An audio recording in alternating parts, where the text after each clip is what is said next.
Okay, figured we'd go ahead and get this started before I gotta leave today. So we do have the gear wrench, and we do have the new Klein. They're both the 3/8 type. This one is not pass through. This one's pass through, and yeah, that's about the only major differences. They're roughly the same height. This one's got it on height. This one also takes it on weight. I can feel it heavier than this one. It's also not as balanced. So there's that.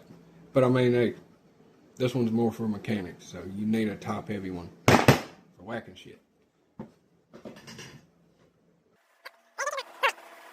Alright, so yeah. You all heard that, but I figured I'd speed it up for the rest of it for time's sake, mostly. Now, I will say this during this test. One, I think that the Klein had a better bite. The sockets themselves had a better bite. However, I do think the gear wrench had more leverage. Like, it could break it free. I drove both of those. It's 3/8 by 3 1/4 inch self-drilling screw. Alright, and I did it with the Surge because if I did it with the regular impact, I felt like, regular impact, it might do one a little more than the other. With the Surge, you can get it fine-tuned, so I did it with that. Like, I drove them with that to break them free.